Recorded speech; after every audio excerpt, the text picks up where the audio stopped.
Hello everyone and welcome to the StarCityGames.com Open Series here in Cleveland, Ohio. I'm Glenn Jones, joined in the sideboard today by Eric Rill, Cincinnati Legacy Open champion currently. And you know, you won that event with a kind of aggressive Grixis deck, and it seems like Grixis young Pyromancer. Yeah, you kind of wanted to stick with that theme going into Standard here, which is a little unconventional, but hey, it's a new format, right? You can do pretty much whatever you want for at least a couple weeks. Yeah. Well, the deck wasn't Grixis. It was like Rug for a while. Initially, we were playing Warrior's Lesson. The Theros target two guys, and they can draw a card if you hit them. But it just like made the mana better and let us play Thoughtseize to play Ordeal of Thassa over that, basically, which is kind of the same, like fuel yourself. Yeah, basic theme, slightly more vulnerable, I would say. Draw two and target a guy. Yeah. Okay. Well, let's start off with two of the best guys to target with that card. You've got Rakdos Cackler, which comes already equipped with a +1/+1 counter, so you get your two cards a turn faster. Ahead of turn.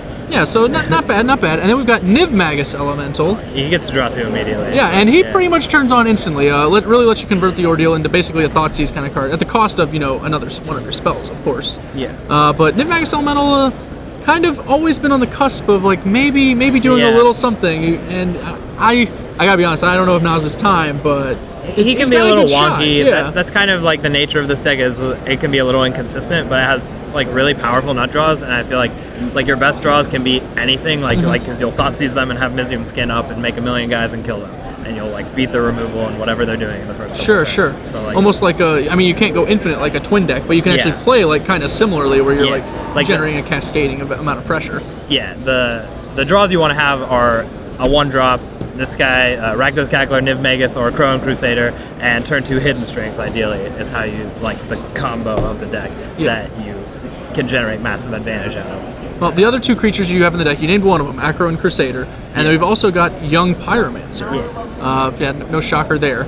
And then Hidden Strings is really a combo enabler in this deck. It's both a ritual and like a trigger for your various heroic and Young Pyromancer. It builds creatures. It lets you even untap creatures if you feel the need. I imagine most of the time you're just reusing your mana. Usually you just untap 2 lands, Cypher on a guy on a turn that you can get through, and or play something then to get it through and trigger it, and get multiple triggers off of a Crone Crusader or Young Pyromancer, or you can exile your copies that you play if you don't need them to Niv Magus and pump them. Also a great use of it. And in addition to the Hidden Strings, you've got access to Mizium Skin, as you mentioned, to let you protect both, whoever you string up or whatever creature you're just all in on to try and kill the opponent. Can't play enough Mizium Skins, really. I still did not draw it enough, and I have 4.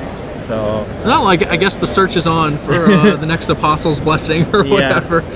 And last but not least, you have Dyna Charge, which you can junction with all the tokens. A couple Dyna Charges in there to get them. Sometimes it needed a little bit of a push to win after you made like 5 tokens or whatever in the early turns. This gives you an actual like turn 3 kill, I think, if you have like some kind of double Hidden Strings draw and you make a bunch on turn 2 and you Dyna Charge them. Sure. It's also a pretty sickening card to just make the opponent play around. Like once they know you're capable of Dyna Charging them, changes everything about how they have to look at the game. And when it's not good for that mode, you can always randomly just target a Crusader, make a guy. Is never the worst. On turn 2, you get in Bull for Rush. 4 Let's for do 1 this. mana.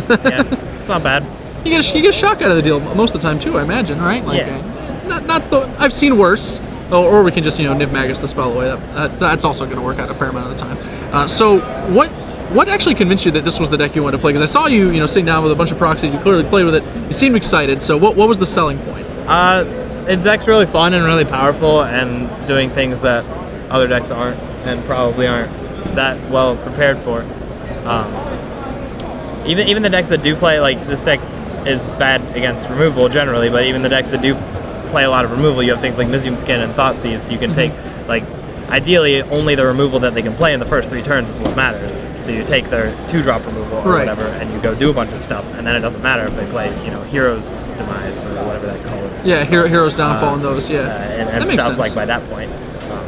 So I guess you're actually kind of flourish on the fact that everyone's playing around Supreme Verdict right now, because that's a card you can actually skirt in under in reasonable time frames. And there's not really a lot to be done about a Supreme Verdict anyway. You just kind of have to live with its reality. Or get in under it, or hope they don't have it. So with everyone playing these larger, more durable creatures, they obviously don't have as much room for removal. So you think that that's actually going to be an aspect of the format you can continue to prey on, or do you expect to be playing something different in a week or 2?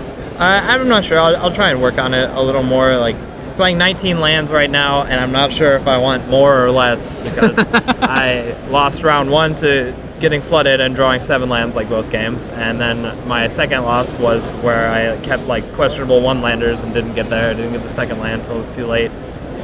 Like, I don't know. One of them was I had Niv Magus, and I had Hidden Strings and Young Pyromancer, and like everything you need to be the nut draw if you get the second land on turn 2. Sure. And like I would have made a million guys in 1, but I did it on like turn 4 or 5 or whenever I drew the second land, and then he just like had a verdict by then. It was blue-white Okay, deck. so there's certainly a fair amount of risk. like- I think that's kind of like what's happening when you don't have the cantrips, which is a big like deal. this deck needs Ponder so bad. This deck would be insane. Doesn't every deck? Like fetch lands and Ponder. All right, I Eric. guess that's Well, the legacy deck. But- thank you for showing me this sweet brew. I look forward to seeing what you do with it. Especially, we'll maybe get some Moto running. Now we can really grind these games out. I'll probably try when I get home. All right. All right. So good luck in the event. Thanks.